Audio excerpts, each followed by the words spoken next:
ശരണ്യയുടെ മുടിയിൽ പിടിച്ച് വലിച്ചത് യഥാർത്ഥത്തിൽ ജിൻഡോ അല്ല, ഗബ്രിയാണ്. അതെ, അങ്ങനെ ഒരു സംഭവമാണ് ഇപ്പം വീഡിയോ ക്ലിപ്പിങ്ങിലൂടെ പുറത്തു വന്നുകൊണ്ടിരിക്കുന്നത്. ഇന്നലെ ടാസ്കിനിടയിൽ സംഭവിച്ചത് ശരണ്യ എന്താ പറയുക, ഈ ജിൻഡോ തൻ്റെ മുടിക്ക് പിടിച്ച് വലിച്ചു എന്ന് പറഞ്ഞതിൻ്റെ യഥാർത്ഥ തെറ്റുകാരൻ ഗബ്രിയാണ്. എന്താണ് സംഭവം പറയാം. Welcome back to Ansif moonlight media. I am Ansif. Video ആദ്യമായിട്ട് കാണുന്ന ഒരു ചാനൽ സബ്സ്ക്രൈബ് ചെയ്യണം, വീഡിയോ ലൈക്ക് ചെയ്യണം, ഷെയർ ചെയ്യണം. അപ്പോൾ ഇങ്ങനെ ഒരു സംഭവം കേൾക്കുന്നുണ്ട്. അതിൻ്റെ ഒരു ക്ലിപ്പിംഗ് ഇന്നലെ നമ്മൾ കണ്ട ആ ടാസ്ക് നടക്കുന്ന ആ സമയത്തുള്ള ക്ലിപ്പിംഗ് സ്ലോ മോഷനിൽ ഇപ്പോൾ പല ചാനൽസിലും അപ്ലോഡ് ചെയ്തിട്ടുണ്ട്. അപ്പോൾ ഒരുപാട് പേരത് പറക്കി അയക്കുകയുണ്ടായി. അപ്പോൾ അത് കണ്ടപ്പോഴാണ് ഒരു കാര്യം മനസ്സിലായത്. ഈ പറയുന്ന ജിൻഡോയും ശരണ്യയും കൂടിയിട്ട് അങ്ങോട്ടും ഇങ്ങോട്ടും തർക്കത്തിൽ രണ്ടുപേരുടെ ഇങ്ങനെ നിൽക്കുന്ന സമയത്ത് ഗബ്രിയാണ് വന്ന് ശരണ്യയുടെ മുടിയിൽ പിടിച്ചിങ്ങനെ വലിക്കുന്നത്. ഗബ്രിയുടെ കൈയാണ് ശരണ്യയുടെ മുടിയിൽ വലിക്കുന്നത്.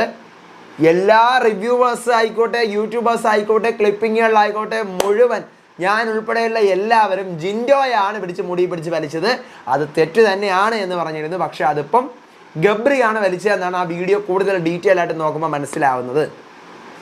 ഇതിൽ കിടക്കുന്ന ഒരു പ്രശ്നം എന്താണെന്ന് പറഞ്ഞു കഴിഞ്ഞാൽ, ജിൻഡോയാണ് ഈ മുടി പിടിച്ച് വലിച്ചതെന്ന് ശരണ്യ പറയുന്നു. ശരണ്യ കണ്ടിട്ടില്ല, അതുകൊണ്ടാണ് ശരണ്യ അങ്ങനെ പറയുന്നത്.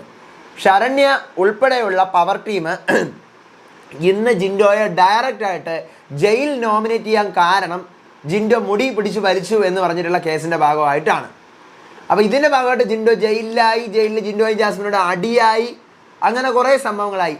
ഇതിനി നാളെ ലാലേട്ടൻ വരുമ്പോൾ ഈ വീഡിയോ കാണിച്ചു കൊടുത്തു കഴിഞ്ഞാൽ എൻ്റെ പൊന്നു മക്കളെ, ജിൻഡോയെ പിടിച്ചാൽ കിട്ടൂല. ജിൻഡോയുടെ റേഞ്ച് ഇങ്ങനെ ജിൻഡോ രാജാവാകും. കാരണം ജിൻഡോ ആവശ്യമില്ലാത്ത കാര്യത്തിന് ക്രൂശിക്കപ്പെട്ടു, അതിനെ കുറ്റം പറഞ്ഞു.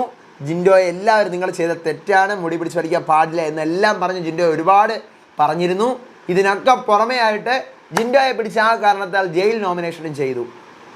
ഇത് ലാലേട്ടൻ കാണിച്ചു കൊടുക്കുമ്പോൾ വീട്ടുകാരുടെ അവസ്ഥ എന്തായിരിക്കും? അവർ ആരും അറിഞ്ഞിട്ടില്ല സംഭവം. അവർ ജിൻഡോയുടെ തലയിൽ മനഃപൂർവ്വം ഇട്ട് കൊടുത്തതല്ല, ജിൻഡോ ആണ്. ശരണ്യ പറഞ്ഞു അവൻ എൻ്റെ മുടി പിടിച്ച് വലിച്ച് എന്ന് പറഞ്ഞുകൊണ്ട് പറയുമ്പോൾ പിന്നെ അവിടെ വേറെ വോയിസ് ഇല്ലല്ലോ. അപ്പോൾ ഇതാണ് ആ പറയുന്ന സംഭവം. നാളെ നമുക്ക് നോക്കാം, ലാലേട്ടൻ്റെ പ്രൊമോയിൽ ലാലേട്ടൻ അത് കാണിച്ചു കൊടുക്കുന്നതായിരിക്കാം ഒരു പക്ഷേ കാണുന്നത്. അതോ ഇനി ഒന്ന് ജിൻഡോയെ ഫയർ ചെയ്യോ നോക്കാം. ഇന്ന് രാത്രിയാണ് ഇങ്ങനെ ഒരു സംഭവം. ഒരുപാട് പേര് അതിൻ്റെ വീഡിയോ ചെയ്യുമെന്നൊക്കെ ചോദിച്ചിരുന്നു. അപ്പോൾ ഞാനത് ഡീറ്റെയിൽ ആയിട്ട് കണ്ടു നോക്കിയപ്പോഴാണ് സംഭവം ശരി തന്നെയാണ്. ഈ പറഞ്ഞ പോലെ ജിൻഡോ അല്ല, ഗബ്രിയാണ് ശരണ്യയുടെ മുടിയിൽ പിടിച്ച് വലിച്ചിരിക്കുന്നത്.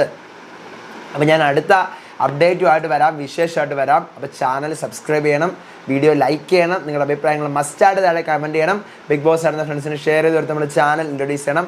എൻ്റെ FB പേജും ഇൻസ്റ്റാ പേജ് ഫോളോ ചെയ്യാൻ മറക്കരുത്. അടുത്ത വീഡിയോ ആയിട്ട് വരാം, ബിഗ് ബോസിൻ്റെ വിശേഷമായിട്ട് വരാം. അപ്പോൾ അതുവരേക്കും bye bye and take care.